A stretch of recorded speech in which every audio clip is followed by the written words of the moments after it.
Hello, everybody. Sorry I'm out today. My son is sick, so I'll be out today, but I should be back tomorrow.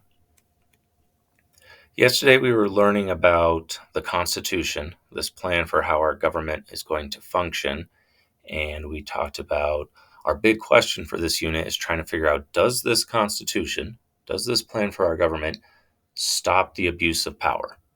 Does the Constitution prevent tyranny? And we're going to look at lots of different examples of the government systems put in place to try and stop the abuse of power. Yesterday, we learned about how one of those systems is called the separation of power. And they split the power of the government into three branches: the executive, the legislative, and judicial. Each have their own roles. We made a Venn diagram comparing them and contrasting them. Here's what I came up with. You may have came up with something different. You are welcome to pause this video if you want to fill in your Venn diagram a little bit more. But we have three different branches. They each have a different job. The idea is that if one person decides to abuse their power, well, they won't have as much power because it's been separated into three different buckets. Right? Their role is much more limited, therefore they can do much less abuse. And it's not necessarily perfect, but this is one of the systems that's put into place. Today we're going to talk about another way power has been separated. So we got these three different branches. The next way they separate power is something called federalism. So this is a separation of power based on the level of the government. All right, so we have different types of government in our country. We have like the national government with presidents all in Washington, D.C. with Congress and everything. But then the state of Colorado has a government too. And then the city of Denver has a government as well. Right? That's federalism. Those are different levels to our government. So federalism is the separation of power between federal, state, and local powers. When we say federal government, that's just a way of saying the national government. So again, this is the idea that power has been separated into different levels. So national, state, local, meaning like city or county. Now, this isn't separated based on role, right? When we did separation of power, we had, legislative branch, they write the laws, executive branch, they carry out, enforce the rules, and then the judicial branch gets to judge and evaluate. This is based on certain powers. So the national government has certain things they're allowed to make laws about. The states have certain laws that they can make, and then the local government makes certain laws around certain topics. Right? So they have certain powers they're allowed to do. So the way this was created in the Constitution, it was made in the 10th Amendment, but it said that the only powers the federal government has, the national government, can only do what the Constitution specifically says it can do. And everything else is supposed to be left to the state or local government to handle. Right? So there's a good example of this, like when it comes to licenses, driver's licenses, license plates. Those always issued by the state of Colorado, or if you move to like Arizona, state of Arizona. There is no national driver's license. There is no national license plate.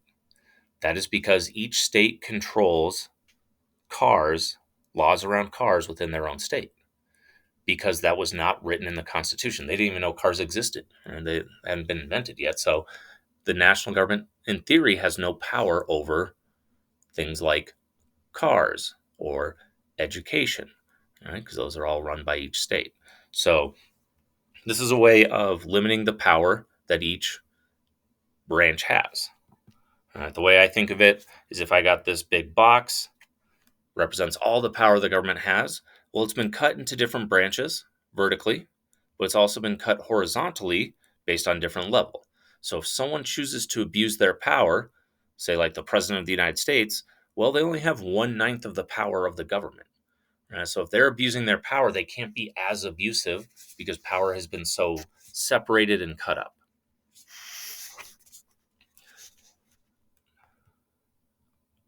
Here's a visual that sort of represents what federalism is supposed to be. The national government is very powerful, but if you add up all the state governments, they should be equal to the national, right? Colorado's not as powerful as the national government, but all 50 states added up should be as powerful as the national government. Now, there's been lots of criticisms lately of federalism, that it's not working because the national government seems to be taking a lot more power. They've been using a way of funding as a way to exert their power over states and kind of get everyone to do the same thing. Depending on your political opinion, you may think this is good or you may think this is bad. We were going to play a game today where we had to predict which one controls the power of the government. We'll go through it real quick just so you have an idea of some of the powers of these different levels. So, which level gets to print money? That's going to be the federal. The national government prints money. We all use the same money no matter what state you're in. Conduct elections? That's run by the state. Each state has their own election laws. Now, the federal government has certain minimum requirements, like women and men can all vote. All races can vote. You have to, at 18, you can vote. But after that, the state can make all their own laws. Regulate interstate trade, so big companies that do business in multiple states, that's run by the federal government.